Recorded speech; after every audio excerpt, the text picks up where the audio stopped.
We acknowledge that this podcast is recorded on the unceded, ancestral, and occupied traditional territory of the Anishinaabe Nation, the people of the Three Fires known as Ojibwe, Odawa, and Potawatomi nations. And furthermore, we thank the Chippewa of Saugeen and the Chippewa of Nawash, now known as the Saugeen Ojibwe Nation, who are the traditional keepers of this land. In some parts of Canada, treaties were signed with First Nations.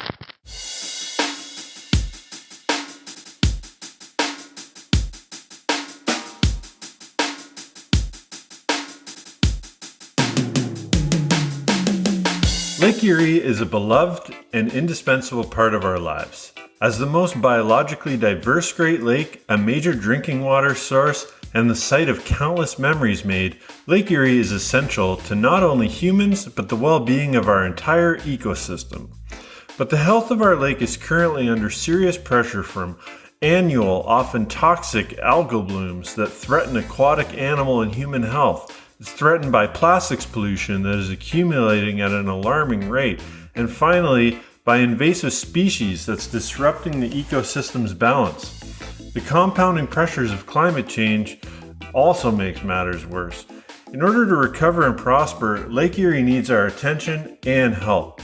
Each summer, athletes from across the watershed come together for one legendary event, the Lake Erie Challenge, all to raise awareness and funds for our beloved lake. In this episode, meet the athletes and staff from Canadian Freshwater Alliance. This year we have 3 teams of athletes, Team Sup, Team Wingfoil, and Team Caldwell. Stay tuned to hear from Raj Gill, Tim Blanchard, Sarah Chojnicki, Patricia Kittleberger, Brad Petrus, Derik Hyatt, and your hosts Ashley Vanderpauw-Cran, Kelly Laforet, and Julia Foodie. Sorry about my stumbling around those names a little bit. This is a little tricky there. But hey, when you donate to the Lake Erie Challenge, you're supporting the Lake Erie Guardians and their work improving the health of the Lake Erie watershed, including water quality monitoring, the reintroduction of native plants, advocacy for freshwater protection, and more. With your support, we can equip even more citizens to become caretakers of Lake Erie. This year, our athletes want to raise $7,500 so we can continue and expand our Lake Erie Guardians program in 2022. Help us reach our fundraising goal. Visit freshwateralliance.ca/Lake Erie Challenge and donate today. Mahalo.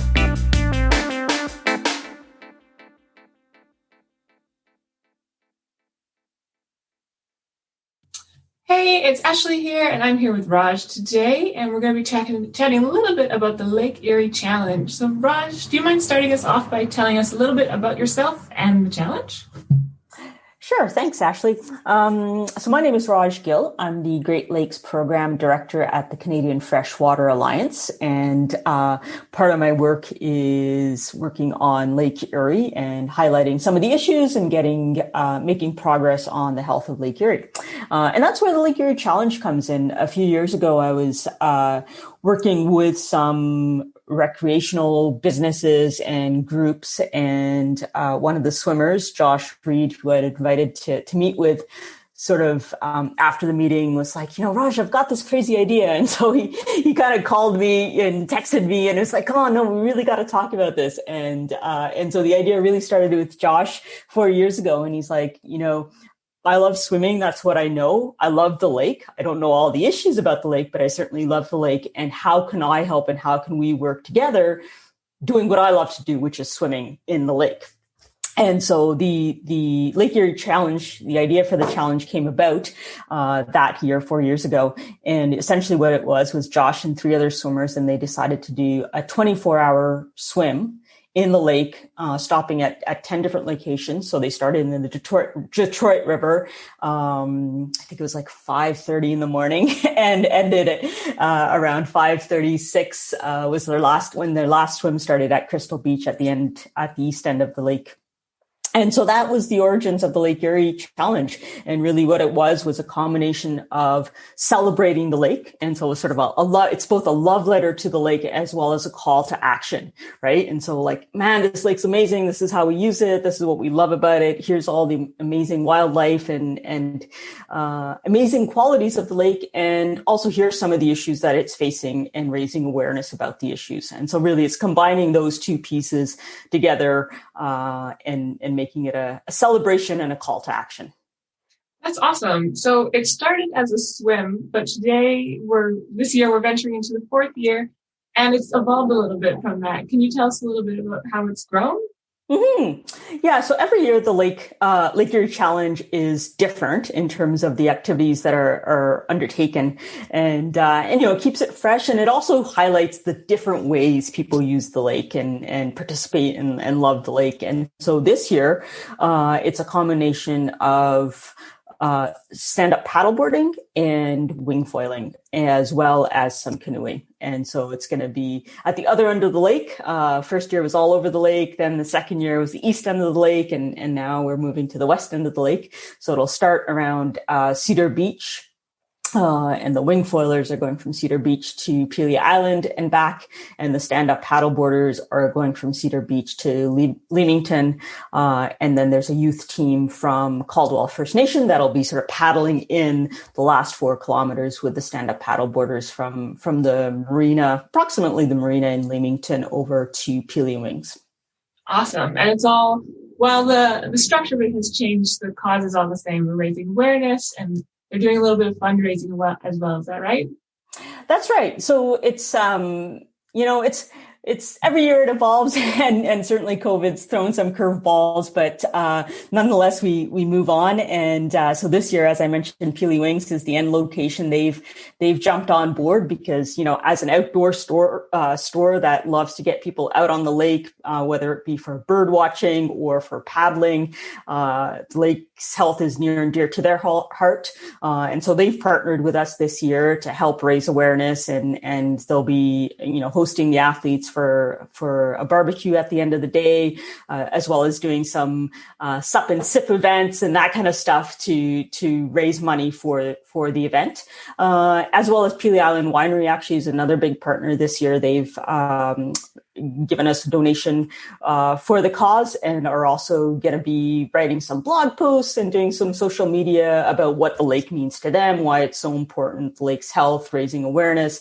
And they're hosting the wing foilers over at Pelee Island itself for lunch, for some educational events and activities with EcoWorks, which is an organization on the island.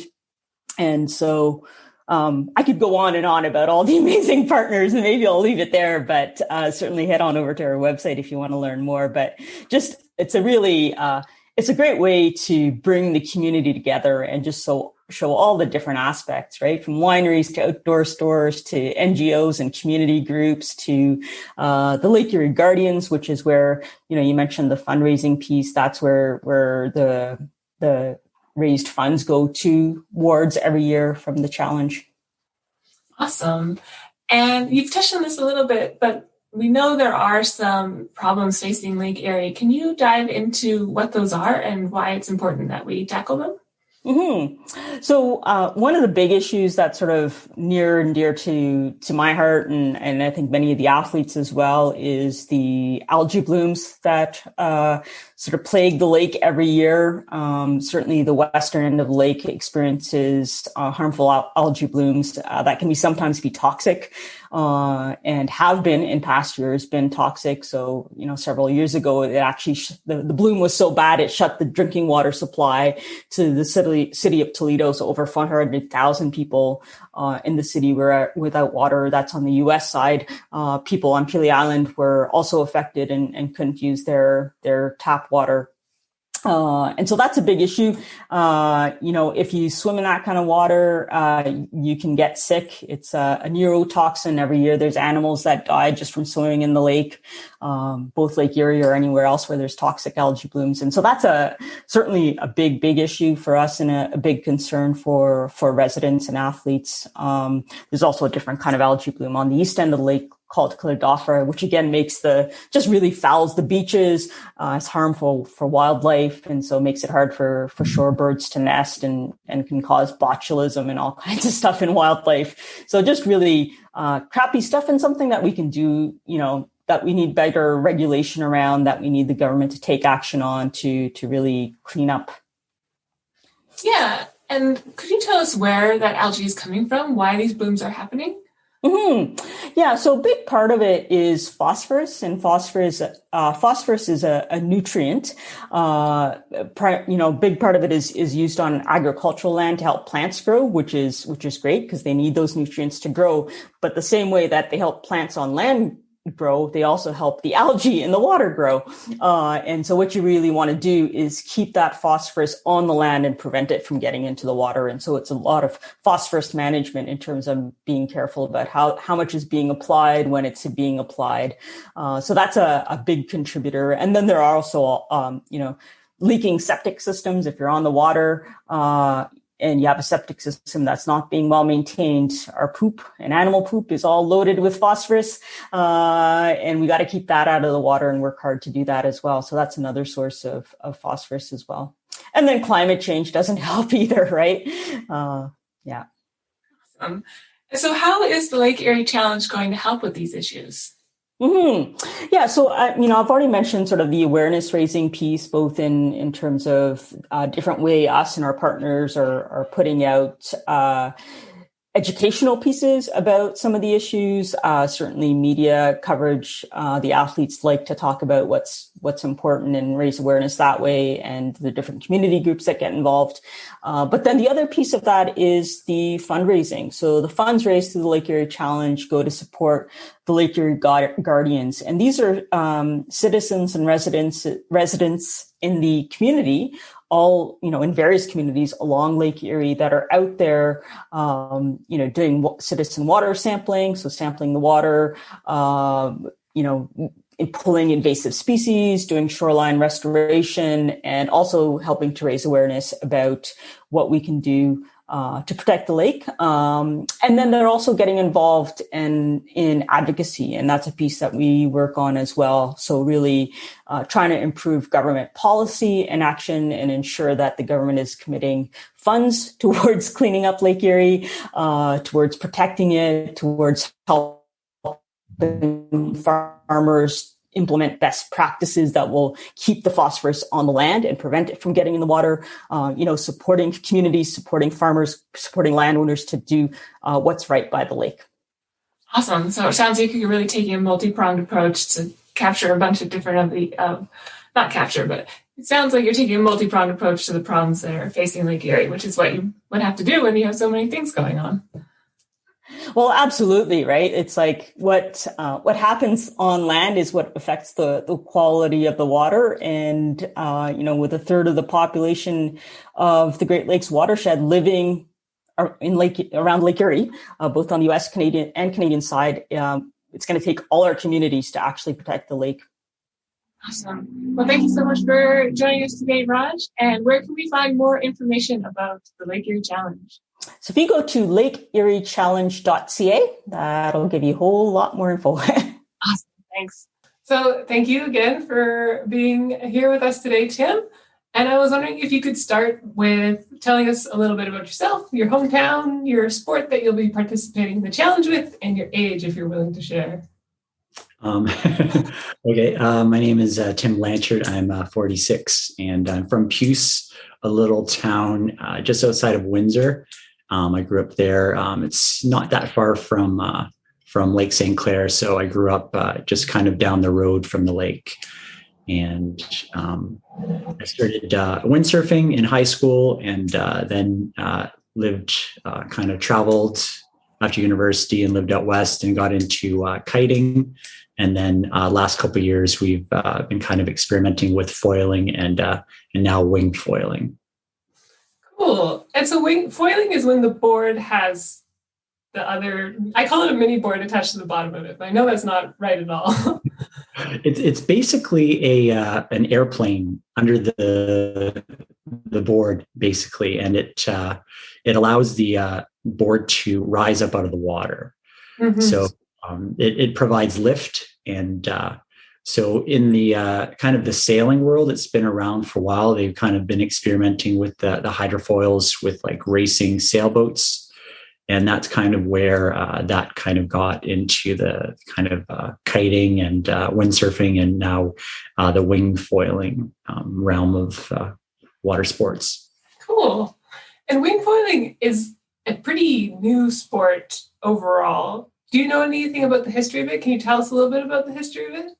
It kind of started with Laird Hamilton using the foil in kind of outside breaks in Hawaii in kind of the early 2000s. And he actually had rigged up snowboard bindings. So you had to like clamp in, and he'd get towed in with a jet ski.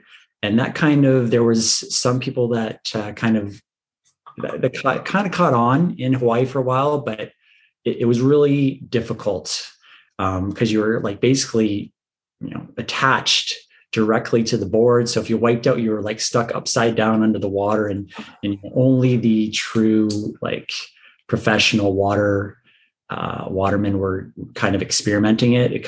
There wasn't many kind of general populace kind of getting into it. It was, only the top riders that had the skill level to be able to play around with it. And then foils started to be incorporated into kiting. So maybe like 2010, we started to see foils added to kiteboards, and that really kind of took off, and has been is a large part of the sport now of kiteboarding, foiling. And just a couple of years ago, the wings came into being, where the wings had kind of been played around with a while ago, maybe like the 80s and 90s. There was this setup called a wind weapon, which was kind of like a windsurfing setup with a boom that kind of hinged, and you could actually like jump with the windsurfing board and then actually fly. You'd actually pull over your head, and you'd actually just be able to like float. So that was kind of developed in the 80s, but kind of didn't catch on. And the winging really doesn't work that well with just a plain board. It's the hydrofoil in combination with the actual hand wing is what really drove the sport to develop in the last couple of years. Awesome. Cool. Thank you. I was curious about the history, but I couldn't really find anything clear online. Yeah. Yeah. So it was pretty obscure in the early 2000s. You'd sometimes see a couple pictures in like a surfing magazine or a windsurfing magazine, but there was like no foiling magazine. Like there's several foiling magazines now, and like YouTube channels just devoted to foiling and stuff. So it's pretty new. Yeah. And you're pretty experienced. So I'd say you're pretty deep into it. Yeah. Can you tell us a little bit about how you got into it? You said you started as a surfer and then moved into other things. We'd love to hear a little bit more about your journey then. So I started like kite foiling like 2012, I think I started. And I had a friend who was kind of experimenting, developing foils in Grand Bend area. So I've kind of been kind of in the realm of kind of R&D with the foils for a while. And when we first started seeing wing foiling in, say, 2016, 2017, we kind of blew it off that it was this weird fringe thing that would never catch on. And it always takes one of the top riders, like Robbie Nash, who same in the early, like 1999, 2000, he was the world champion windsurfer for like basically 2 decades, the top windsurfer. And in like 99, 2000, he started kiting. And then it just takes that top guy to switch over for people to be like, if he's doing it and he sees that there's some potential to it, then, there must be something to it. So when Robbie started wing foiling in like 2017, 2018, we started seeing videos and pictures of him like ripping it up, like legit, doing, because at first you just see these guys and, they were you never see anyone doing any moves or looking like they were having fun. It just took, a couple of the top pros to be out in waves and be ripping around and just riding waves endlessly to be like, wow, I want to do that. So when Robbie Nash started, and then his company, they started producing, of course, and there wasn't much gear at the time as well. So when Robbie Nash, who's the owner of Nash, which is a very large, they make surfboards, kiteboarding gear, windsurfing gear. He started producing wings, of course, that so just 2019, he started producing wings. So that's why, and there were just these couple fringe little companies making them up until then. And as soon as Nash started producing them, kind of all the other kiteboarding and windsurfing companies started making them. So now pretty much every company that makes windsurfing gear now or kiting gear makes a wing specific hand wing as well. So it just took that, one innovator to kind of, leading industry innovator to get into the sport, kind of lead the, get everyone else into it. So awesome. Yeah, it just takes one domino sometimes. Big domino, obviously, though. Can you tell us a little bit about your favorite memory of Lake Erie? Because you'll be participating in the Lake Erie Challenge and you'll be wing foiling across it. So we're wondering if you have any cherished memories that you'd like to share with us. Yeah, I grew up on Lake St. Clair, and I was always kind of envious of Lake Erie, the larger lake that had larger waves. I can remember as a kid going down with my parents to like Point Pelee, and it seemed like every time we would go to visit the park, it would always be super windy, and there'd be these massive waves crashing along the shoreline. I was a little bit jealous that we didn't get those type of waves on Lake St. Clair, and I remember going over to Pelee Island. I think I was maybe like 8 or 9 years old, and in a massive storm, and everyone is like seasick, and I was loving it though. So yeah, that kind of made me kind of intrigued with kind of the wave aspect of Lake Erie, and I've had so many countless like excellent surfing and kiting days in waves.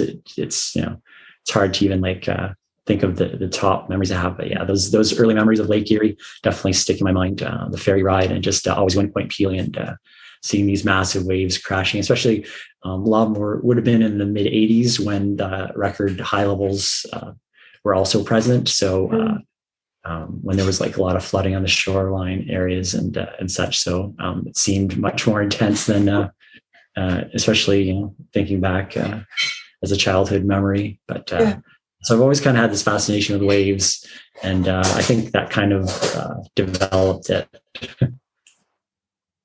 Awesome, thank you.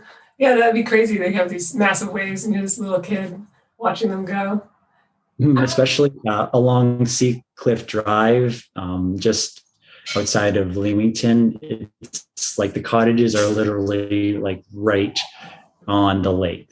Some of the cottages have maybe like 10 or 15 feet between them and their break wall. So it literally, you would see waves crashing up over the break wall, like looking like they were just engulfing the houses. So that was a prominent memory from my childhood.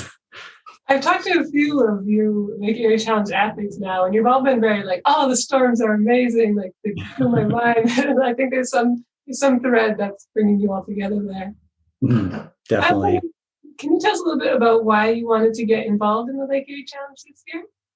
Well, I heard I've kind of followed it over the last couple of years, and I wanted to get involved earlier, but with kiting, the logistics were just too difficult. We needed fairly strong wind, and we needed a large beach to be able to launch and land from. And then if something went wrong during the crossing, just the kite lines make it a little bit hard to deal with if just say something happened halfway, like out in the middle of Lake Erie.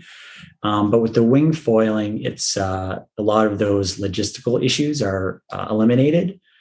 Even if just say the wind were to die completely on me, I can actually ride the wake of the support boat and actually just drop my wing and actually just, so I'm not being pulled. So I'm not being pulled by the boat. I'm actually just riding the actual wake of the support boat. So I'm still under my own power. It's not like I'm just like getting towed across. And so then, if there is a portion of time during the event that the wind does die, I can just do that. I can just basically pass the wing off to the boat and just ride the wake and just say the wind does come back up. I can easily, it's much smaller than a kite is, and there's no lines to deal with. So I could very easily like continue on if the wind did pick up. And so logistically, with the winging, it's much easier. And just like I'm a teacher at Leamington, we have a very active environmental group looking at environmental issues. And that's the other kind of reason I thought that they would think that that was something that they would want to get involved with. So I kind of contacted them, and they're definitely on board with kind of helping out with it and getting involved. That's awesome. Yeah, I guess I didn't know that you could ride the board with no wing, but I guess if you have that airplane aspect going on, then you're coasting along in that wave for the wake of the boat, then it just lets you carry on. I'm sure you have to do, like surfers, they pump their board. You have to do like a little bit of that. Very similar, yeah. You can pump it, and because of the foil, it's much more efficient. There's no drag at all, so you can literally. There's something called dock starting, where you just run off the end of a dock and actually just jump on the board and just can pump for hundreds or almost like a kilometer now. The guys are doing it with the gear is just really advancing right now. So, things that, a year or two ago that we thought were not possible are now like easily doable with the new gear. So it's pretty exciting time with all these new companies getting into it and trying to advance the sport. So it's definitely like kiting has been around for like 20, 25 years. So it was kind of starting to say plateau. R&D was kind of almost like you couldn't make the kites more efficient. But with the foiling, since it's only a couple of years old, it's like every year there's all these like crazy new advancements, and the sport is just like evolving like incredibly. Yeah. So like every single new version of gear is just so much better than the previous one. And this is like happening like every 6 months. So it's an exciting time to be in the sport right now. Awesome. And you are going to be wing foiling to Pelee Island and back from Leamington or from somewhere else? So from Kingsville area, Cedar Beach, to Point Pelee, and then back into Leamington. Sorry. So it's about 45 kilometers. Wow. Crazy. Wow. Yeah. I'm glad you have that support though, because that seems like it would be really feasible without like an open lake crossing without a support boat would not be that wise. So. That'll be a good time. Yeah. Like the guys are doing the SUP, they'll be kind of following the shoreline. So they'll always be kind of within reach basically of shore, but whereas I'm going to be actually crossing directly through kind of the middle of Lake Erie. So a little bit different, if something were to happen, you really do need a support boat. So have you done a distance like that before? Well, in a normal day when you're just riding, you would cover like that distance. Okay. Okay, so, cool. Just say a session where a lot of guys will, I wear my watch and it'll be like, log like 40 or 50 kilometers in, a 3-hour session. So participating, it'll take about 3 hours. Again, depending on like 2 to 4, depending on the variables of the wind speed and what the water conditions are. Makes sense. And speaking of water conditions, are there any threats to Lake Erie's health that really concern you in particular? Of course, kind of water quality issues, especially, after heavy rainfalls with the runoff. Definitely, you hear of surfers getting, I myself get sinus infections quite regularly. It's just kind of you just deal with it. But there's a lot of new people getting into surfing in the Great Lakes, and it's kind of almost like people who have been doing it for 15, 20 years. It's almost like you do actually kind of build up an immunity to it, the bacteria. but it's weird. Like I've never really had any, say, rashes or anything, but a lot of the newer surfers are reporting, they're getting rashes and like severe like sinus infections and stuff. So we kind of forget the water quality issues just because we kind of get used to it. But definitely health concerns related with water quality, and of course the toxic blue-green algae, which it's always unnerving in the fall when they're, I'm checking out the maps and seeing it slowly inch its way towards Leamington, and wondering if how that's going to impact our water quality. So it's always something, in September, October that we're kind of worried and always checking to make sure that, that algae bloom isn't kind of moving into our area. So. Yeah, because that's not just your recreation water. That is your drinking water and your hydroelectric power. And there's a lot going on with the lake. I think I'm from BC, so. Yes. And I mean, our fishing industry, which, most people don't really realize how important the sport fishing and even the commercial fishing industry is locally here. What does it mean for you to see all these people coming together with other Lake Erie citizens for the challenge and to kind of try to create this change? Well, it's pretty exciting. For me, it's sometimes I'll mention to my students, or they'll ask me about surfing or kiting or winging, and I'll be like, well, don't you ever go down to the beach? They're like, no, we never, we'd never even think of going into the water. And I'm like, it just, we have this resource here that I think is very underutilized. So I'm hoping that it kind of draws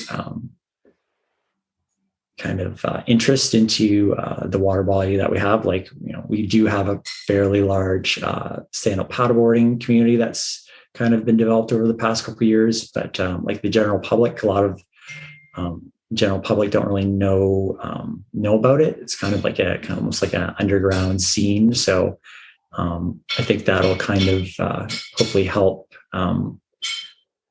promote stand-up paddleboarding and just the waterways that we do have locally, and show that we do have a active local water sports community.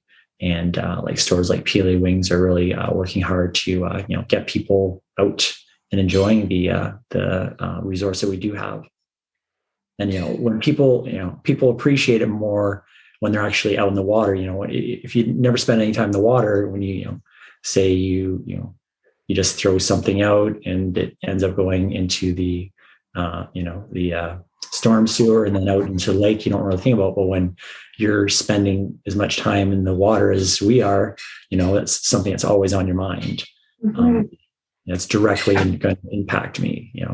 That whatever's going to the storm sewers and eventually will end up where I'm, my playground, basically. Yeah, they say you can't protect something or truly care about something if you don't really know it. So getting people out on the beach and out on the water, I can see how they would suddenly realize what a fantastic resource they have, like you said. We're reaching the end of our list of questions here. So the last one will make it a little bit lighter. Is there any fun fact about yourself that you'd like to share with our audience? What do you think, Chris? Fun fact. Fun fact about you? Yeah. Did you tell everyone you were pro?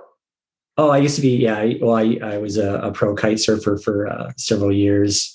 How many years? I don't know, like 6 years. Victoria. I'm trying to think any things during my travels that were interesting. How many places have you been to? I lived a year in Australia and New Zealand, and I've been to Central America. I lived in Vancouver Island for 4 years. I spent 3 summers camping at Nitnat and windsurfing for 2 months.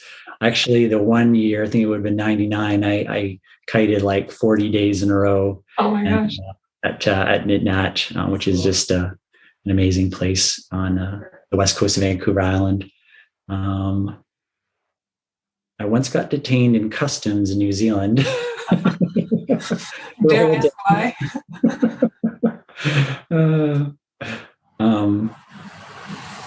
Yeah, I don't know. I can't think of anything that. Oh, those are all great. 40 days of kite surfing. This is obviously something that is a real part of who you are. Yeah, Yeah. definitely. Awesome. Well, before we close out, I just want to ask, is there anything else you want to mention that we haven't talked about? I just maybe like to say like a shout out to like my former students at LDSS, and I'm hoping that for the SUP paddle, it's like there's going to be a community paddle. It's kind of built in the event, and I'm hoping that some of my former students or current students will take part in that. It'll be interesting to see them at the end at PLA Wings. So I'm hoping to see some of my former or current students at the community paddle portion of the event. Yeah, awesome. The Lions, am I correct? Yeah, Leamington Lions, that's correct. Well, awesome. Thank you so much for joining me today. And with that, I'm going to pause or end this recording. Hi, everyone. My name's Kelly, and I'm with the Canadian Freshwater Alliance as an education coordinator based out of Windsor, Ontario. Hi, my name is Julia, and I'm the education coordinator in Port Rowan, Ontario. And today we're here to talk about our 4th annual Lake Erie Challenge. This year, we are thrilled to have 3 amazing teams who are taking to the water on August 28th and traveling a combined 80 kilometers on Lake Erie, all to celebrate the lake and raise awareness and funds to protect itself. We're so happy to be here talking with one of our awesome Team SUP members, Sarah, who is a stand-up paddleboarder. Thank you so much for joining us today, Sarah. Do you mind starting off by telling us a little bit about yourself? Hi, thank you so much for having me. I'm super excited to do the Lake Erie Challenge. I've been paddleboarding for about 3 years now, so I'm fairly new to the sport, but not new to water sports. I really love anything to do with the water. I've been scuba diving for a long time, probably about maybe 15, 18 years. I lived overseas and I did a lot of surfing. So basically anything with the water. So when I discovered paddleboarding a few years ago, I just fell in love with it. I love being able to get out on the water, and recently purchased a race board. So that gets me out there training and able to really get a good workout. So that's pretty much it right now. But, so. That's awesome. So in the challenge, you'll be paddling 25 kilometers, which is a pretty impressive distance. I know you said you're newish to the sport, but do you have any experience with long distance paddles like that? Yeah, actually, last week I did the Molokai to Oahu virtual race, and that was 25.75 kilometers, 16 miles. So, however, that we did that in the river, so there was a bit of an assist with that. Still a little nervous for the Lake Erie. I think doing the math that we probably, without the assist, it was probably somewhere around 18 kilometers or something like that. And by the end of it, I was pretty tired. So it's going to be quite the challenge, but that's the name of the game. So yeah, I'm looking forward to it, and really just being able to push myself and, raise money and, help create awareness for it and everything. So I'm really excited. That's really great. Do you have a favorite memory of Lake Erie? I would say probably my first time scuba diving there. It was probably, oh my gosh, it was like maybe 17 or 18 years ago. And we headed out it was my first boat charter for scuba diving, and was super excited. We couldn't really find the marker in the water. The captain had a bit of issue with it. So we got there late and got in the water as the sun was setting, which was really neat, but also a little scary too, getting down in the water as it was getting dark. We were coming up and it was almost dark out. But I would say that's probably my most memorable experience with it for sure. But we're out there all the time. So lots of good experiences with the kids, and yeah. Wow, that sounds really amazing. What made you want to get involved in the Lake Erie Challenge? Well, actually, a friend of mine who's kind of been like a mentor to me, Brad Petrus, did it last year. I think he unofficially completed it. I don't know what that means, but I know he was out there doing 50 kilometers or something like that. And I just think it's awesome that, that people are creating awareness for it. There is a huge problem with all of our waterways. I think not just in, not just Lake Erie, but in the world. So anytime that I can get in and do something more hands-on, like day to day, I try and do my best with how I live my life, right? We try and live a more sustainable lifestyle. But just recently I was thinking like, I want to be able to get out there and do more rather than just, kind of being, doing what I do, just doing something more hands-on. And so when, it was presented to me, I was all over that. I'm super excited to do it. Anything that I can do to help and, try and make a difference. Yeah, that's a really good segue into our next question. What threats to the lake health really concern you? I would say like all of them are concerning, first of all, but just the cleanliness of the water, the algae blooms. My kids swim in there all the time, and like they're going underwater and stuff like that. So just being able to clean up the water, like people drink that water. It's just a huge issue, right? And the algae blooms killing the fish and the wildlife. I think all of it really to me is concerning as a whole. Yeah, definitely. There's a lot of issues happening at once, right? Yeah. So you touched on this a little bit before about the importance of getting involved for yourself, but this year it feels pretty amazing. We have Team Caldwell, Team Sup, which you're on, and Team Wingfoil. We have a great crew with a bunch of different paddling sports going on. So we're just wondering, what does it mean to you to be coming together with all of these other Lake Erie citizens for this challenge? It means a lot. I think it's awesome to be able to kind of break into this community, because for me, being fairly new to it, I'm familiar with the Freshwater Alliance, but just meeting people that are all involved with it, and just kind of having that network of people, like just knowing like-minded people like myself. I think that's awesome. It's a great experience so far, just meeting everyone, and yeah, I'm looking forward to just building relationships with people that also, share the same views. Mm-hmm. Yeah, it's a great group, and I'm really excited to actually be able to meet in person soon. Yeah, exactly. Okay, so I think that's all of our questions overall, but we just want to know, is there anything else that you want to mention or talk about that we haven't touched on yet? I don't think so. I think that pretty much covers it all. Yeah, maybe to go donate to Sarah's fundraising page. Everyone go. Yeah, exactly. Yeah, that would be great. Awesome. Well, Sarah, thank you so much for taking the time to chat with us today. And we're so thrilled that you're involved in taking the Lake Erie Challenge this year. Thank you guys so much. Really, I think it's amazing what you guys are doing. And even before I joined the Freshwater Alliance, I had followed your group, and last year we raised some money. I raised some money. We did a paddle. I think it's amazing that you guys are doing what you're doing. And so thank you really for letting it take place, Oh, that's really kind. It's really been so enjoyable so far, and I'm excited. You guys, I must say, you are doing the hard work on August 28th for sure. Yeah, we're hoping for it's because the wingfoil team is hoping for wind, and as the paddle team, we're literally hoping for contradicting weather. So I don't know how that's going to go down, but it is a pretty funny setup, It is, right? Yeah. Like we're hoping for like the least wind possible, and they're hoping for, a good amount of wind. So we'll see how it all goes.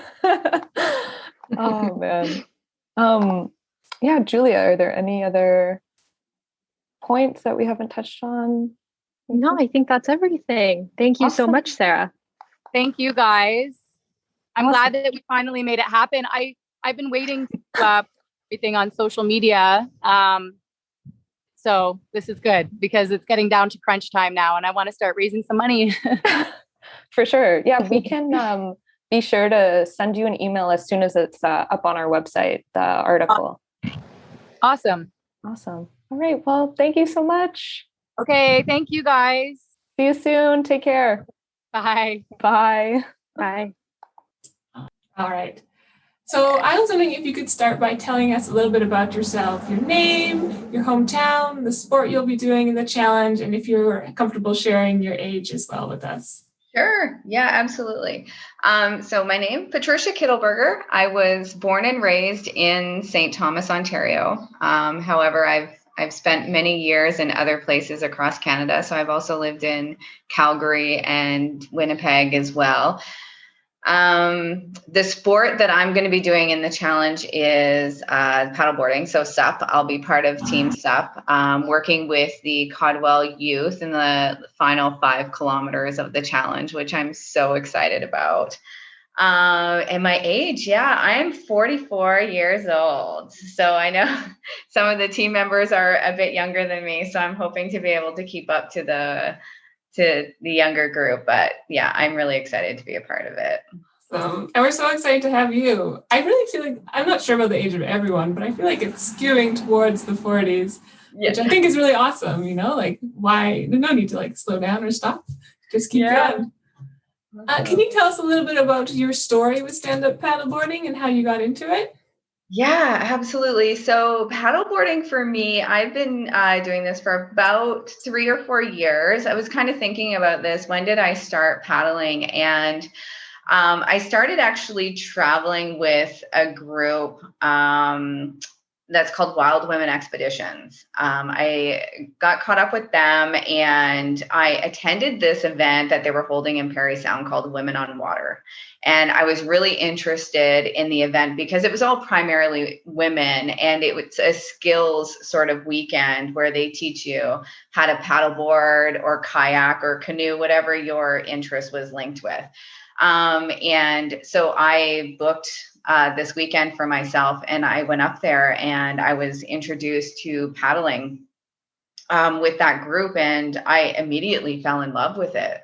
And so I spent the weekend on the water and it was like, I was actually super excited about getting up at 5:30 in the morning to go have coffee and get out on the water, so, and I've been paddling ever since. It created, I don't know, it just lit this fire within me, when you're on the water and you're on the paddleboard, especially in the morning and it's calm and it's quiet and you hear noises you don't hear every day when you're stuck in the city or you're working. And so I got started with them and I haven't stopped. I just keep going. That's amazing. That's beautiful. Yeah. And actually, it kind of floats right into our next question really well. You're speaking about the tranquility of the morning on the lake, and that just sounds gorgeous. And it makes me want to ask, do you have a favorite memory of your time on Lake Erie?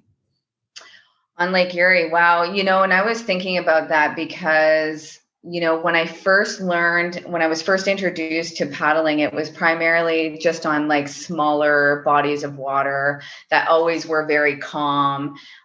So you never really had to worry about, strong currents or waves or anything like that. And then I'm about 15 minutes. So I live about 15 minutes away from Lake Erie.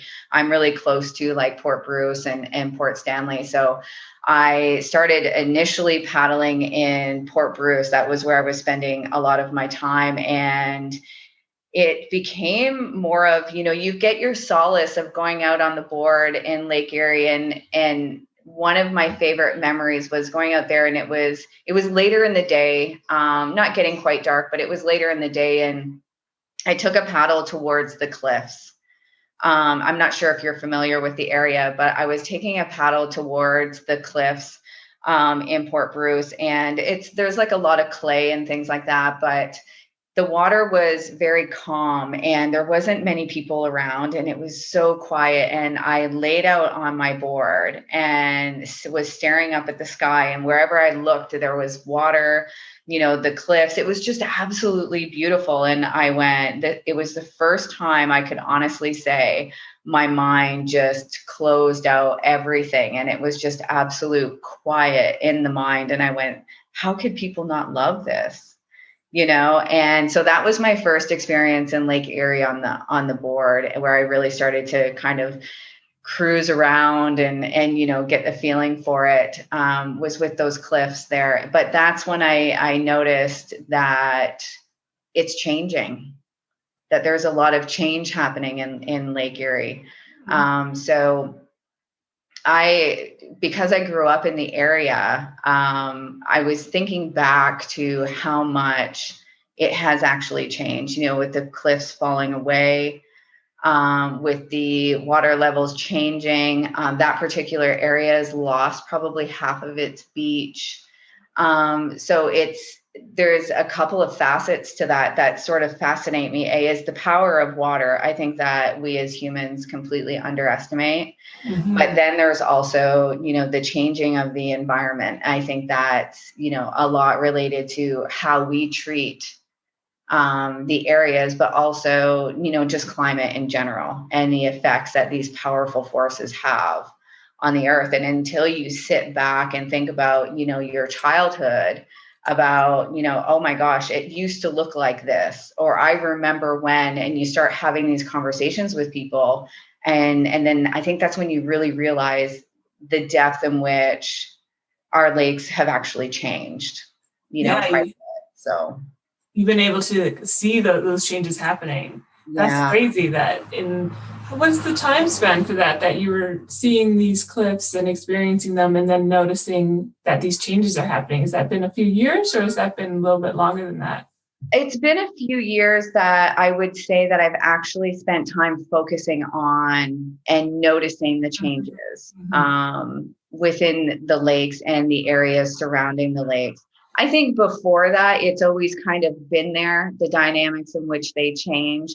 But I never really, as a kid growing up, it was just kind of like, I just didn't focus on those types of changes. But now, since I've entered this world of paddling and finding this passion, my focus is more on, the elements rather than on less important things that I would say that were maybe going on in my teen years and stuff like that. So I think, so since entering the paddling world is I find myself spending more time focusing on the changes that have been taking place around. That's awesome. Well, not awesome that the changes are happening, but awesome that it's helped you create this connection to where you are and where you live and everything that's happening around you. And then again, that ties really beautifully into our next question of, is this part of what made you want to get involved in the Lake Erie Challenge this year? Yeah, it really is, because in the last few years, as I've been noticing these changes, one of the questions I've been asking myself, and I think everybody kind of asks themselves, where can I make a positive, impactful change? And if you can tie that impactful change into a sport or something that you're passionate about, I mean, you can't ask for a better combination. So getting tied in with, the Freshwater Alliance as, a water ranger and starting to do water testing and, doing garbage cleanups and stuff. And that's been really exciting. So not only am I making a positive change, but I'm meeting a lot of really great, amazing people that share the same type of passion and mindset.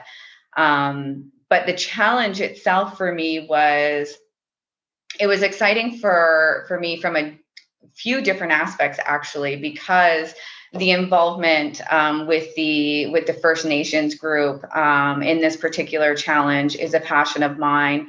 That because my goal as I progress forward into the paddling world is to share my passion with not just the First Nations community, but all communities that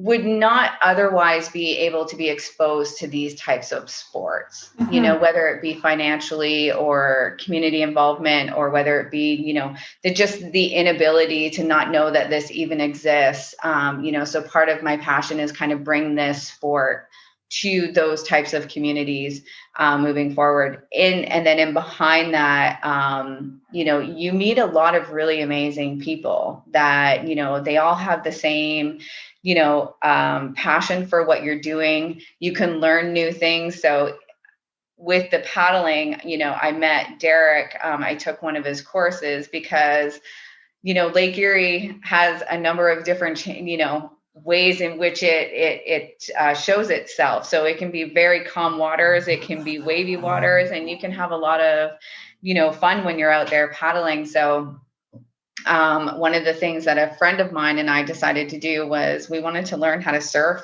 the Lake Erie waves. We had never done it. We had played in the waves with our boards, and we thought, you know what, this is super fun, but we should probably learn how to do this properly before we hurt ourselves. Yeah. So, and that's how I met Derik. Was Derik had taught us how to, properly and safely surf the Lake Erie waves, and so I think the challenge allows me to also step out of my comfort zone. Yeah.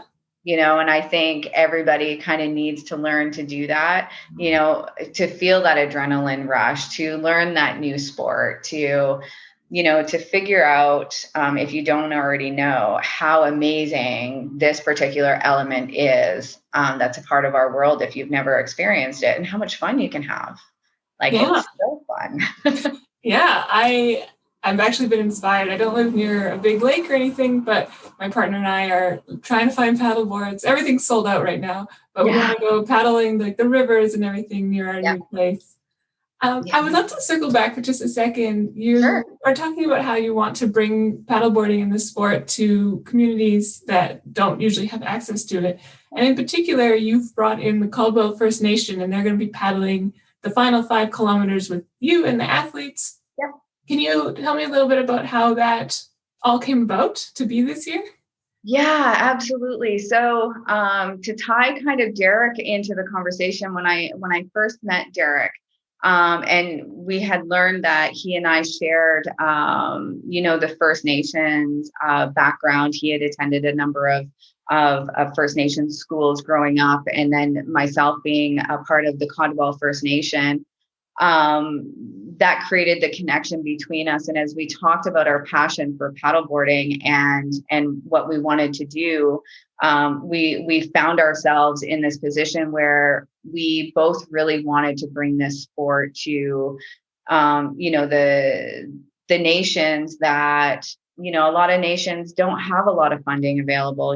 Their communities and families are, less financially privileged than others. And, First Nations people are, we are water people. That's who we are. We live off the land.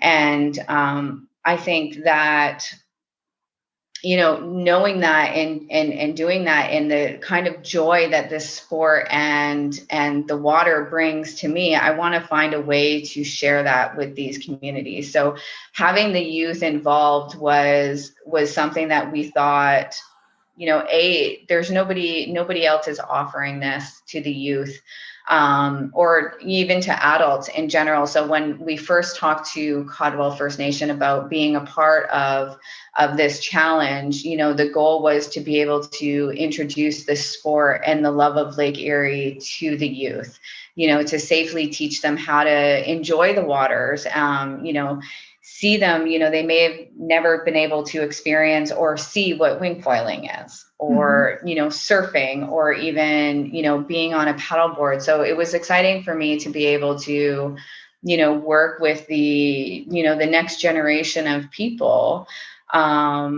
with this, to grow the sport, to bring attention to the things that are happening in our lakes, and there's a lot that I'm uncovering being a part of the Freshwater Alliance that I didn't know before. So I'm in learning mode. I didn't know about all these different types of algae and what to look for and where they come from, and the impacts they're having on our waters. And I thought, if I don't know, who else doesn't know? And what better way to introduce this stuff, but to our youth, who can grow and continue to teach other people, and then to grow and continue, hopefully, to have a positive impact on our lakes moving forward. Yeah, definitely. So that's our goal anyways. It's a pretty great goal.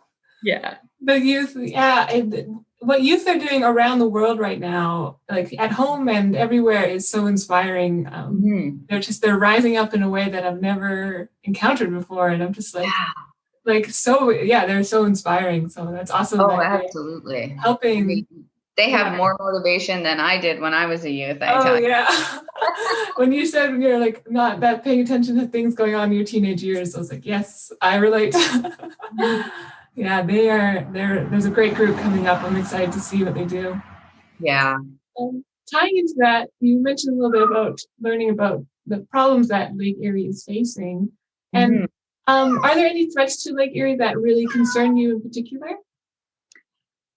You know, I can't pinpoint one. One of the things that I told myself during this was that I really needed to place myself in learning mode. So as I mentioned, I've been spending more time really just kind of acknowledging the changes that are taking place and, you know, being more mindful of what those changes are and taking on, you know, the action of actually learning more, you know, how to recognize, you know, other things that I don't know. So as I mentioned, like, you know, algae blooms, I didn't really know what that was, you know, so taking the time to really understand what they are and the impact they're having on our lakes, and how we can make a change, you know, how we can reverse those impacts, I think is something that, you know, I want to continue to learn about. I want to continue to learn about things that we can make a change on, you know, how industry is affecting our lakes, you know, and, you know, what species are in our lakes that are invading other species. And I mean, I think that the topic itself is so widespread that I haven't been able to say, okay, there's just one thing that we need, you know, as the human race to fix. I think there's multiple things kind of going on. And so I want to take all of those in and then try and figure out, you know, as one person, how can I educate others while also taking the action to help correct, you know, how can I do my part to make this better? You know, so I can't pinpoint one, but I am learning that there are a lot of different things that are impacting our lakes, and not in a great way. And I want to figure out what my part is, to help change that. Awesome. Yeah, I'm from the BC coast, so I'm the same way where I always just assumed that everything was pretty great. Like, that's where your fresh water comes from. Like, you must have so many rules and regulations, but then you find out that that's not actually the case. But of course, we see the same thing all over. We're spewing our sewage into our coastline over here as well, which, so it's always good to know what's going on and what impact you can make, which, so that's awesome. And you kind of answered this question already, but have you been personally impacted by any of the issues that affect Lake Erie's health? I don't know so much about whether I personally have been affected by it, but I see it. I'm noticing it now. And I think that when I think about the impact that it's going to have, I'm more concerned about our, you know, the generations that follow us. Yeah. You know, and if we continue down the course that we are going down today, there may not be, you know, over the years, a Lake Erie for children to swim in, you know, or, you know, for somebody to go paddle in or do yoga or to surf. So, you know, trying to imagine what, you know, it would look like even 50 to 100 years from now, you know, and a lot of people think about, oh, that's so far away, it's not going to affect me. No, but it's going to affect my children. Yeah. You know, and my grandchildren, you know, so when I think about my grandchildren that I have now, I am like, you know, what is this body of water going to look like for them growing up, you know, and then how can I educate them so that they can respect the waters and do their part. So I think from a personal, impactful thing, it's more about, for me, it's more about how is it going to impact the generations, you know, behind me. you know, and behind us if we don't do our part now. Mm-hmm. You want them to have a lake to swim in. I do. was reading about how there's so many times there'll be like a pollution warning, and they're like, the answer is just don't swim in the lake. And like, why is the answer not, what can we do about this pollution? Like, we want the lake to be there for your kids and my kids and everyone's kids. Yeah. Yeah, absolutely. Because you see a lot of those warnings, you know, it's not safe to swim in. Okay, well, people say, well, I guess we're not going to go swimming today. And you're right. I think the question needs to be, wow, why is the lake so polluted? You know, what can we do to prevent that from happening? Exactly. You know, we're just not asking the right questions. Yeah, it's being too normalized that the pollution is a part of life, when the reality is that it isn't, and that we should be doing something about it. But even on social, when they advertise those things about, you know, don't swim in the lake right now, there's too much pollution. I think it would be more advantageous for them to say, why is it polluted? You know, why? You know, yes, we understand there's pollution, but where did that come from? Yeah. You know, why is it unsafe for us to be in there? You know, what can we do? And I think we forget about the important piece of it. Mm-hmm. I think that would be really powerful to let people know what the cause is. Yeah, you know, changing the message. Yeah, definitely. I think we're onto something here. I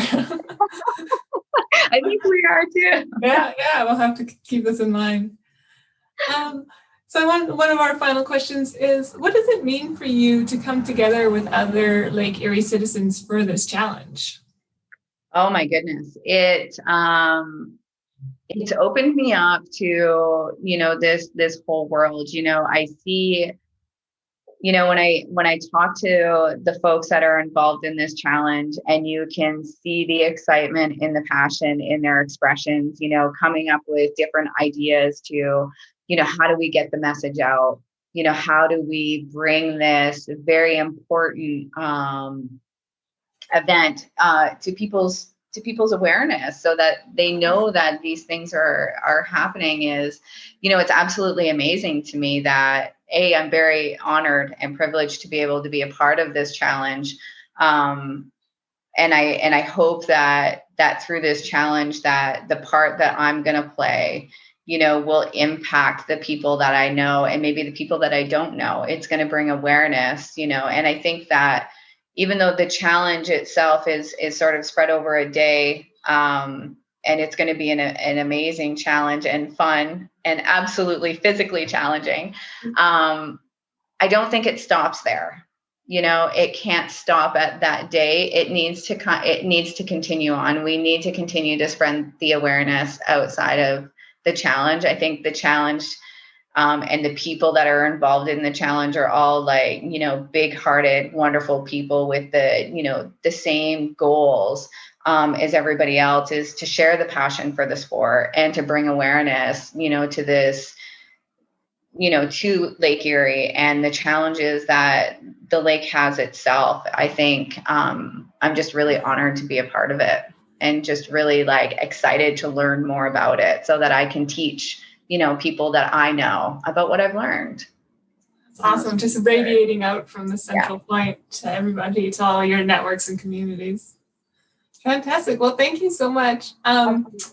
Before we end, I was wondering if you could share a fun fact about yourself for our listeners today. You know, it's funny because of, you know, a fun fact about one of the things that I will tell you is I'm not very good about talking about myself. So I actually called my daughter and I said, what is a fun fact about me? You know, because I'm like, what could I possibly say?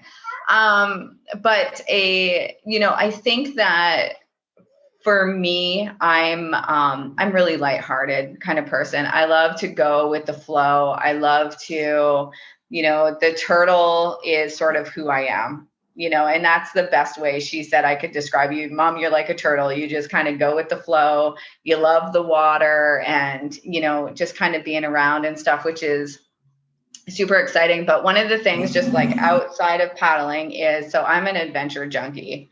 And I can best describe that in zip lining. So I really love to zip line, and I don't know what it is, if it's the adrenaline rush behind it.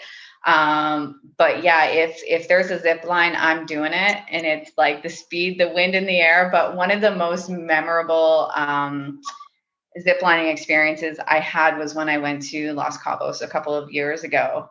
And it's, when I think back to it, I'm like, oh my God, that wasn't very smart of me. But so it was over like this canyon, and I can't remember how fast, but I was going fast. And I got distracted by the view of the ocean out in the distance as I'm going over this canyon. And I was coming to, moral of the story is brake a lot earlier than you should, because it's a pretty hard stop. But no, but again, it was the water that distracted me. And I seen the water on the other side, and so I'm just, I'm full of adventure. I love to try new things. I love being pushed out of my comfort zone to see, what else can you experience? Yeah. I think we spend too much time, working and not enough time living. And that's something that, I've been learning to do for the last, several years is, life, we're here to live life and to have amazing experiences and to meet amazing people, around the world and just learn. Yeah. So that's what I got. I love it. I'm imagining you just like slamming into the end of that zip line too. Oh my God. It was and that's slamming is exactly, because I hit that so hard, my teeth chattered. Oh my gosh. They're looking at me and they're going, "Are you okay?" And I'm like, "I'm good. I'm good." I got my adrenaline, I got my ocean view. It was just kind of like it's just like this free thing, you've got your arms out, you got the ocean view, the wind's blowing in your hair, and you're like, oh my God, this is amazing. Oh crap, break. Oh, that's fantastic. Well, thank you so much for joining us today and your very insightful answers. That was awesome. Oh, thank you. I appreciate the opportunity. Cool. And then just to start, we know your name is Brad, and if I could get your hometown and your age, if you don't mind sharing that. Sure, no problem. I live in Port Colborne in the Niagara region of Ontario, and I am 35. Awesome, thank you. And so you're a very avid stand-up paddleboarder. So I was wondering if you could tell me a little bit about your story, your story and your origins with the sport. Sure, not a problem. I spent 10 years overseas living in the UK, and I was a surf instructor there. And the school, when the sport came out back in 2008-9, when it really started to blossom, we took it on as a flat water alternative, and just sort of picked it up from there. I used to teach it, and we would use it as an alternative to surfing. It soon became a hobby. When there wasn't surf, to cover some distance, to travel with it, to become a little bit more as a fitness possibility. And then it got into more, as the time has come on, to do more like things like racing, cover larger distances that are, a little bit more challenging rather than just, a quick hour or two here. Cool. So it sounds like you were a really early adopter of the sport. Yeah. The sport's been around a really long time. Like if you talk to somebody from the islands, the Polynesian islands or Hawaiian Islands, they will tell you that this type of sport has existed. It was a method of transportation where they would stand up in their canoes, but the mainstream sport that we call stand-up paddleboarding, it was sort of in that sort of 2007, 8, 9, where we really saw mainstream sort of take it on. And then like just the opportunity through the surf school I was working for that I was able to get my hands on it, and I've done it since then. Awesome. That's really cool. And that's a cool touchback to that historic origin of it as well. That's a good point to remember. Yeah. Can you tell me a little bit about your favorite memory of Lake Erie? Yeah, sure. It's funny. I was thinking about that and trying to go back to, I grew up around Lake Erie. I was on it since I was a kid. We've had a boat on it my entire life. Like it was very vacation times. It was just everything. So, I mean, as a kid, I spent a lot of time on the lake, and I going back in my thoughts, we once one summer when I was a bit younger, maybe I was about 12, my family and I went and we did a circumnavigation of Lake Erie. So we left Port Colborne and did a full loop on our boat around the lake and got to see, some of the American side right down at the end. Went to Sandusky, Ohio, went to the amusement park. We went to Put-in Bay and Pelee Island and, mooring in these really remote places you can't get to.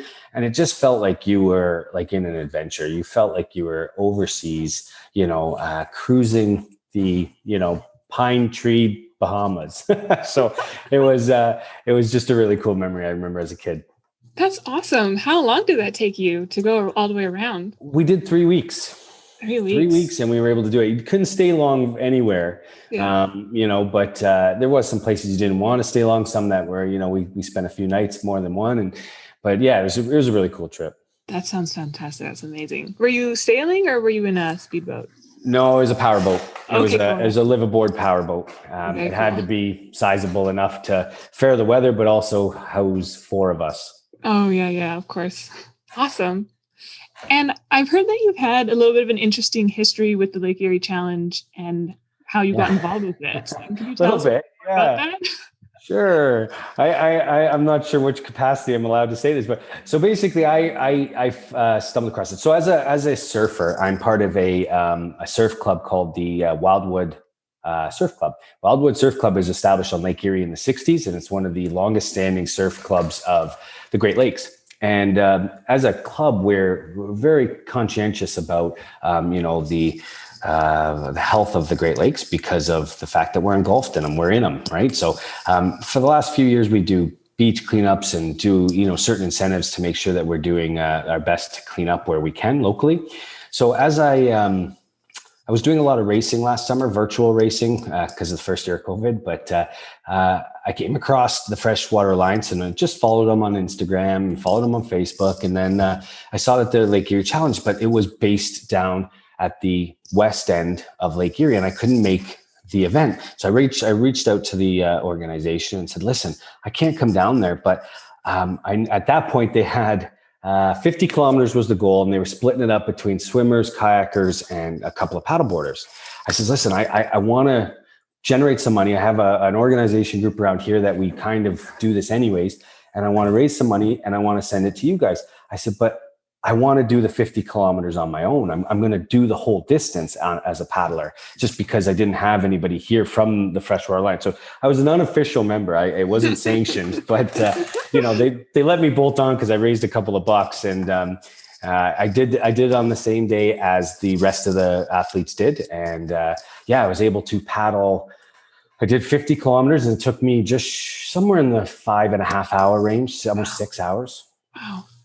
Yeah. Wow. That's amazing. I was going to ask how long it took. And you must have been sore the next day. You don't, is that a usual distance for you in a race? No, or is that a little bit extreme? No, 50 kilometers is the most I've done in one stint. Like I've done that over, say like portaging or camping for a weekend, but like to do 50 kilometers solo, with intentions of getting a good time and completing this task, that's the first time I've ever done a distance of that magnitude. That's awesome. What an accomplishment. And this year you're officially a part of the team. That was my tryout. So I don't have to do 50 kilometers this year. No, we won't make you go that far this year.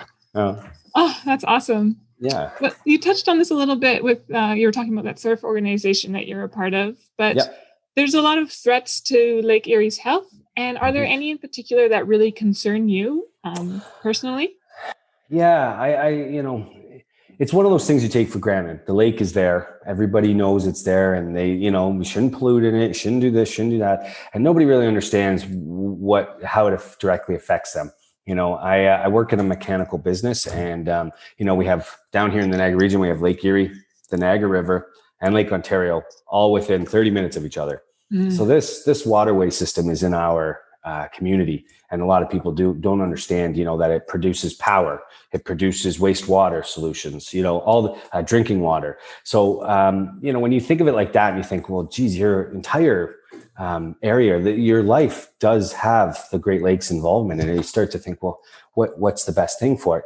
So when you brought these questions to me, I think as a surfer, paddler, a submersion sport, so divers, for example, big concerns such as algae. We don't get the blooms down at this end because there's so much water flow with the Niagara River, but E. coli is an issue down here as the weather warms up, and I mean global warming, right? So as the lakes get warmer, the fish populations, healthy lake, healthy environment, right? Yeah. And so many people take that for granted, that they think, oh, well, I don't live on the lake, so I don't get to benefit from it. But really, they don't understand that their power could very well be generated from it, or the wastewater pollution systems that we have are based around the health of the lake.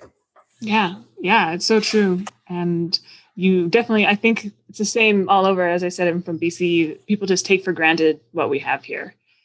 Yeah. The beauty, it becomes a daily thing, right? You drive by it as if it's just always been there. But, I 100%, you stop and think, but it's one of those things that if it's in your day-to-day life, I think it's a little bit more top of mind. Yeah. Awesome. Kind of jumping off of that question, has there been any time where you've been personally affected by any of the issues that are taking place in Lake Erie?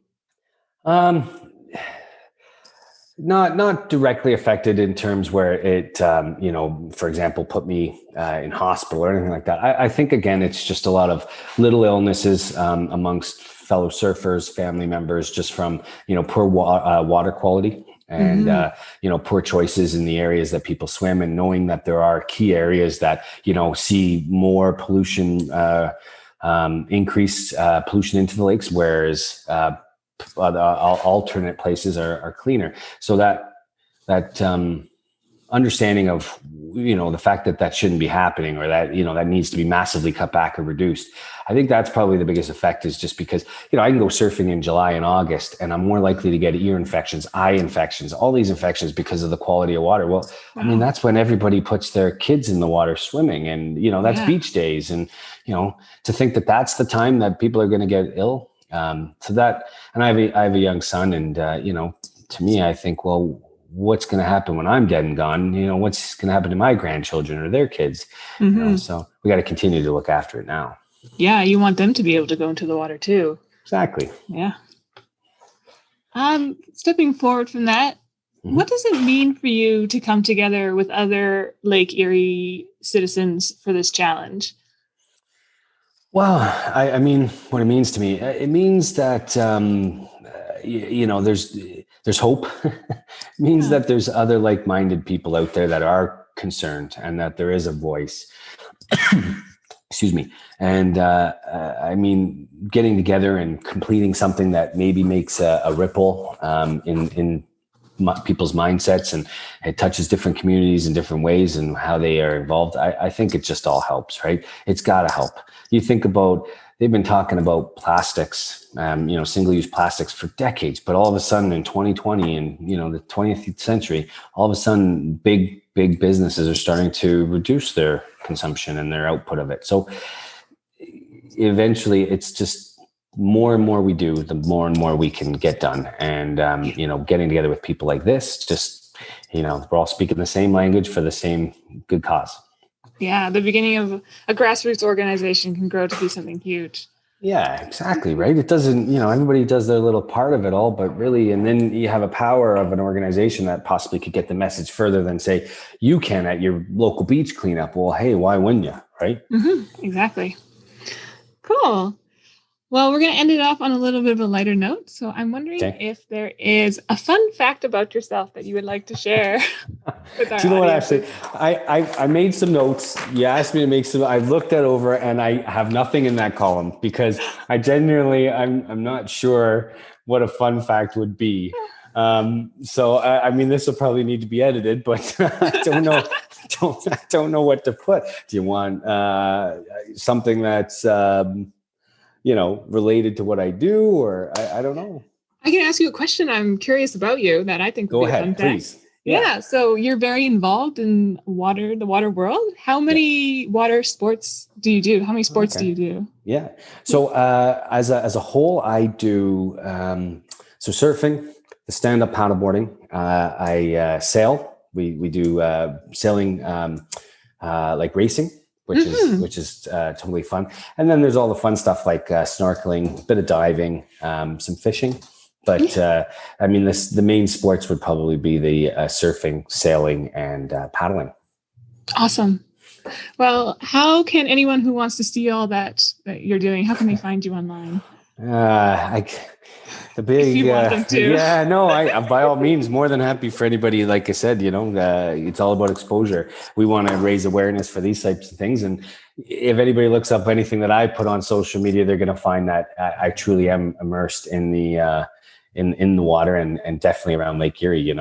It's part of my everyday, every thought. I'm constantly looking for surf and wind and, wave height and water temperature and quality. And so it's just like every day, the apps on my phone would tell you that I look at weather patterns and systems and winds more than I do anything else. So, but to find me, you search my name, Brad Petrus, on Instagram. That's probably the best way. Facebook, but hopefully in the upcoming, what have we got now? Almost two and a bit months before the challenge happens, Lake Erie Challenge happens. That's right. You'll start to see some training regimens and some specific posts on what we're doing. Yeah, you'll find those on the CFA soon. There you go. Cool. So before we close out, is there anything you want to mention that we haven't talked about? No, nothing. Just happy to get involved. Happy to be part of this in on official capacity this year, and looking forward to the challenge. Looking forward to paddling in a new area with a new group of people, and so just follow the challenge, donate some money, clean up the lakes, and let's take care of things. Love it. Awesome. Thank you. Thanks, Ashley.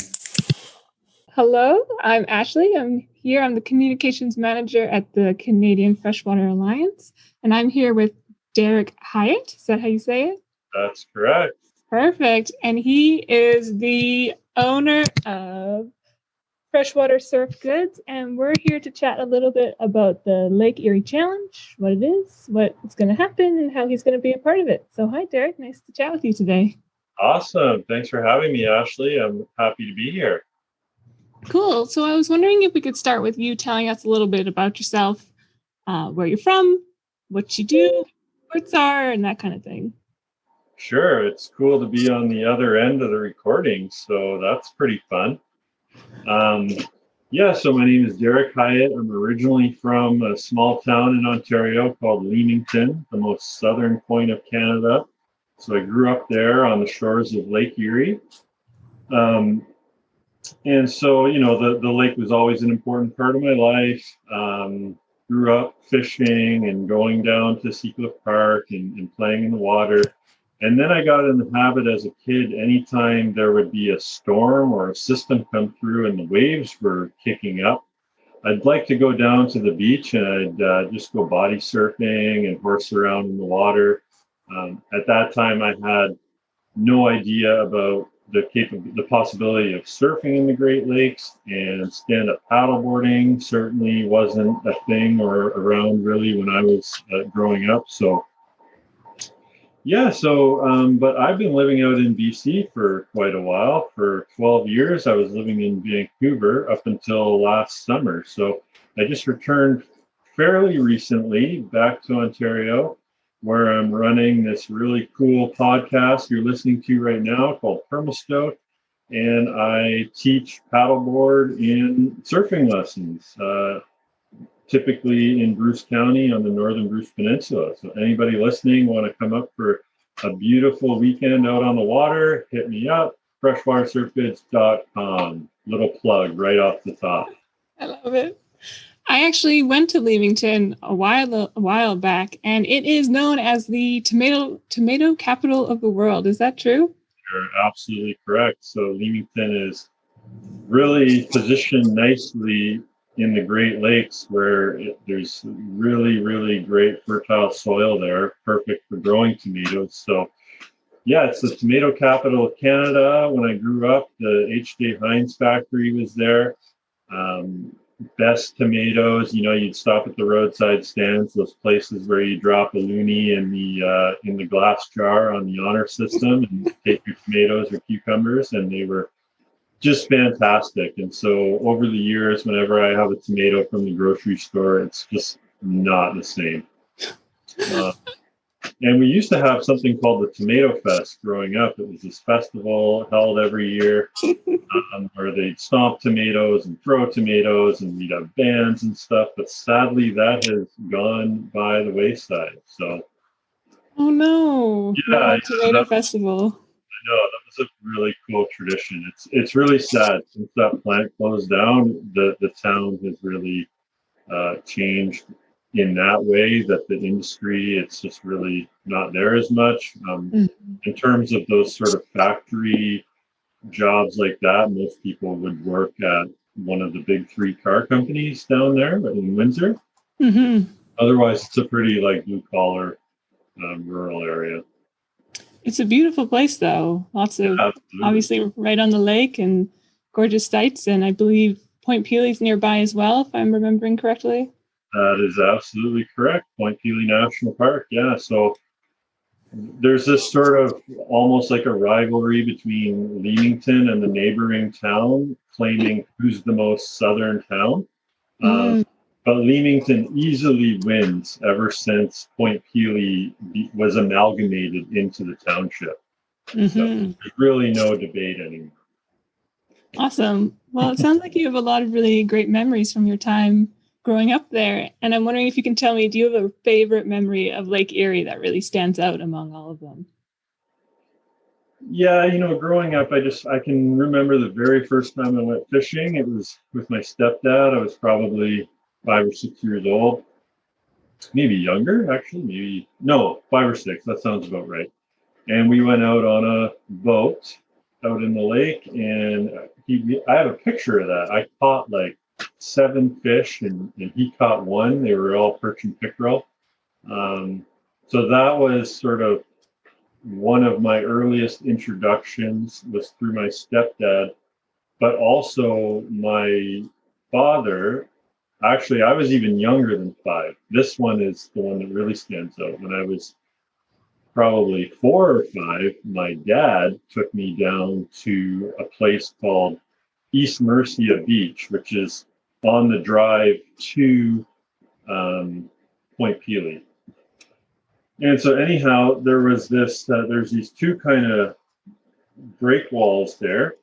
And I was just a little kid, super skinny, probably not even 4 feet tall yet. And I was standing on the water's edge, but I wasn't looking at the water. I was looking towards shore, and, just being a kid playing around in the water. And it was quite wavy that day. And this wave kind of came out of nowhere. Well, probably not out of nowhere, but I wasn't watching. But anyway, this wave came, and it just like engulfed me. Like it went right over my small body. And I just remember it pulled me back into the water, sort of dragged me along the bed of the lake. And then it just sort of grabbed me and catapulted me back towards shore. Like the wave just picked me right up and then slammed me on the ground, all underwater. So that sort of provided the cushion. And I remember all the little rocks that were down there. The wave grabbed those little rocks and picked them up, and then it sort of pelted those at me. And I remember that very vividly, because that was this experience where I could have been like, "Oh, Mom, Dad, I'm scared," or something to that effect. But instead, I had no idea at the time, but really it was like the beginning of this love affair with the water. Like, I really think in a way I became stoked in that moment. Like that was when I discovered waves and how dangerous they can be, but also how fun they can be too. And when you learn how to harness that energy. So that's my memory. That's awesome. I feel like that's something that a lot of people might take and kind of develop a fear from, but instead you really shifted it and made it into something really positive. Yeah, I mean, when I was a kid, I was afraid of dogs and anything else. So I'm kind of surprised that did go that direction. You're right. Yeah, maybe you just needed to be roughhoused by a dog as well. Maybe you would have seen the other side. I love dogs now, but when I was a kid, we didn't have one. So, a big dog going by, it's pretty scary too. So yeah, that's true, especially when they're almost as tall as you are. Yeah. Well, you're involved in what we call our Lake Erie Challenge, and you're going to be paddleboarding with us. And I thought I would talk a little bit about what the Lake Erie Challenge is, and then you could tell us about why you chose to get involved with it this year. Yeah. So like I said, I'm fairly new to being back in the province of Ontario. I moved back in August 2020. And ever since I got back, and the Permastoked podcast has really been growing and gaining some momentum and speed, I thought it was important to reach out to some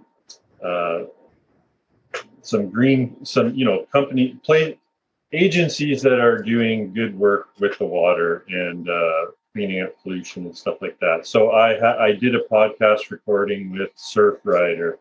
I did one with Swim, Eat, Drink, Fish Canada. Swim, Fish, Drink? It's one of those, yeah. Drink, Fish Canada, yeah, with Mark Matson, the ED there. He was so cool.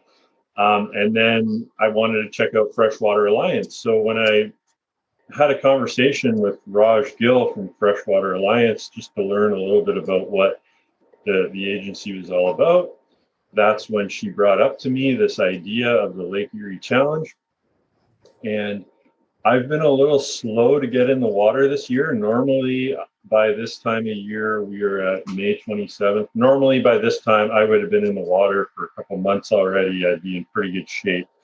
And I'd be off to the races. This year with the move, and we just bought a house and the business, and there's just a million moving pieces. I've been a bit slower to get in the water. I've been in the water, but not as regular. So I sort of like the idea of having a goal in mind for the year, something to work up to and train for. So that was part of it, was to get myself motivated and get my butt in gear. But more so than that, Lake Erie, even though I live on Lake Huron now, Lake Erie is my home lake. I care about it incredibly. I'm not a very scientific person. I couldn't tell you, what's wrong with it and all the algae. I trust you guys. Things aren't going great with certain aspects of it. So I just want to bring awareness to that. And through my part, which is riding stand-up paddleboards, and let the agency provide the educational piece for everybody. But Lake Erie is close to my heart, and if it wasn't there when I was growing up, or it wasn't available to do leisure activities in, then the trajectory of my life would look a lot different. So for me, it's important to support that and pay that forward, and I want that lake thriving for other people to enjoy. So it's just really close to me geographically in that sense. And then for anybody out there listening who knows Larry Cavero, a lot of people do, really well-known Great Lakes surfer. He had this idea for something he's coining called Your Lake, Your Wave, which is his idea for getting Indigenous youth out surfing and stand-up paddleboarding. And I have a lot of interest in Indigenous issues and things like that. I went to school for that. I've worked with various communities. It's very close to my heart. Anybody who listens to the show is aware of the land acknowledgement at the beginning and stuff like that, which for you is not very uncommon, but here in Ontario, I'm finding, Ashley, it's not a standard practice the way it was in BC to be doing land acknowledgements. So it's important to me to bring some of that stuff whenever I have that opportunity. And one of the students that I had last summer, her name is Patricia, and she'll be on the show as well. She's First Nations, and she's from Caldwell First Nation in Leamington. So I sort of was talking to her and telling her about, Larry's idea, which I also really liked, and Larry and I talked about doing together possibly. So when I talked to her about that, it just sort of made sense that she had this connection with the Caldwell First Nation, which just so happens to be in Leamington, which just so happens to be where we're paddling by. So the other component for me, I'm really stoked to be meeting those Indigenous youth, to seeing their connection with the water and what it means to them. And I'm just really glad I can be a part of an event that even provides that platform or opportunity for both them and us.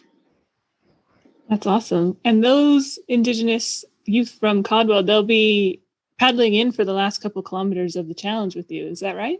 Yeah, I'm really looking forward to paddling into shore with those kids. Um, Absolutely, it's going to be beautiful, I think. Yeah, it's going to be an awesome event. I'll maybe take it back just a second there and say that for anyone who's curious that the Lake Erie Challenge is our yearly 50-kilometer open water event where athletes like Derik are going to go the distance to raise awareness for Lake Erie and all of those problems that it's facing right now that you touched on before, like algae and plastic pollution and climate change. We're kind of trying to let everyone know what's going on and let them know how they can also step up and make a difference. And this is one of the ways we're doing that. Yeah, for sure. Mm-hmm. And I'm not made of money, but I have been given some talent and passion for paddleboarding. So this is an avenue where I can contribute. That's awesome. I love that, being able to put your passion into action that way. Mm-hmm. Is there any way that you've been personally impacted by the issues that Lake Erie is facing right now? You talked about how you had the opportunity to grow up on the lake and go out there, and it really helped shape who you became as you grew up. And I'd imagine if these algae blooms are getting worse, or like just the problems that are facing the lake are kind of growing every year, that might not be a possibility for kids in the future. And I imagine that's something that would probably be devastating for you to hear. For sure, yeah. So for me, my childhood was in the 80s and 90s. And so even then, the Leamington waterfront, what we refer to as Seacliff Park, there's a dock there, and the water would wash up. And that's exactly where I started surfing. But even back then, it was just full of brown sludge and grossness. And every summer, you hear about these E. coli warnings and E. coli levels. And it seems to me that it has become the expectation that the water is unclean, and let's find out when it is clean so we can go in it. And I think there's a big problem with that.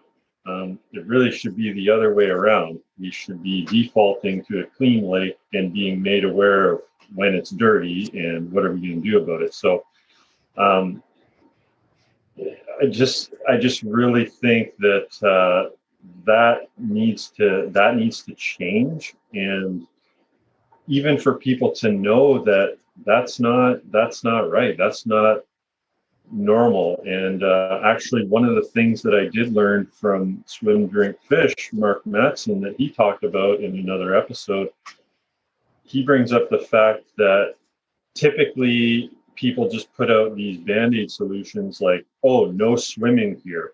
But what does that do long term? That's doing nothing to actually protect the lake. It's protecting you from going in it, but it's not actually changing the state of the lake.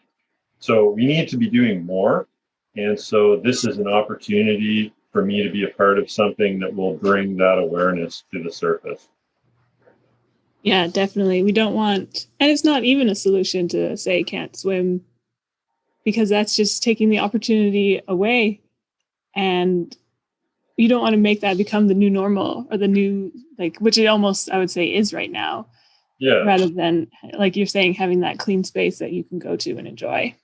I mean, I feel fortunate. I've not seen a terrible amount of certain pollutions in the lake. Like, I mean, you hear stories about people surfing in mounds of plastic and stuff like that. I mean, I haven't seen anything quite that bad on Lake Erie. I'm sure there's places. But regardless, I just think there needs to be a whole shift in thinking around our lakes. I mean, around everything really, but right now we're focused on the lakes. So I think it's really important to bring that home. I agree 100%. Before we sign off, I just want to know, is there like a fun fact or anything that you'd like to share about yourself so we can end on a little bit of a higher note?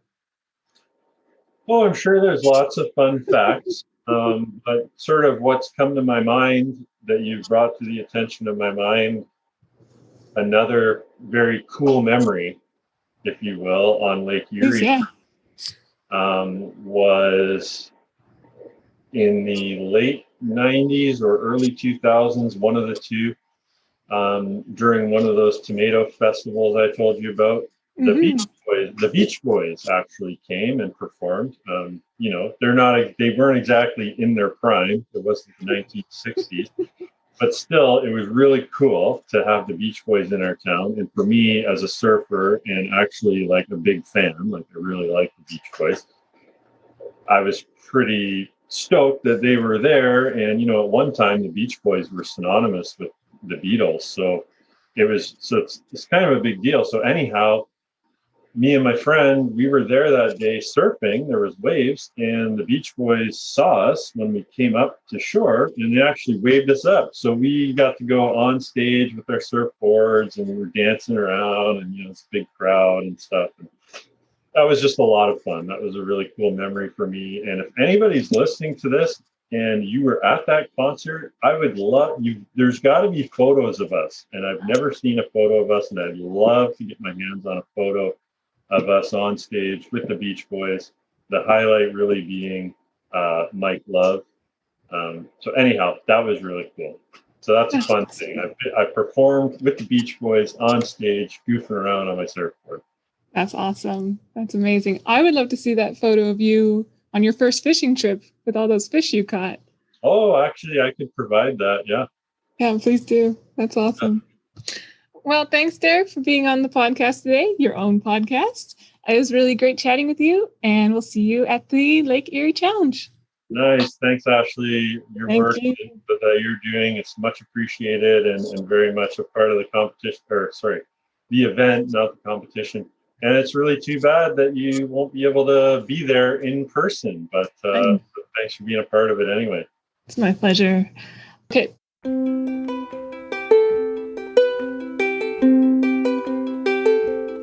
That's all for episode number 39 of Permastoked. I hope you all enjoyed listening or watching that one. Man, it was kind of nice to take a back seat and let some other talented individuals lead the show. Thank you so much, guys.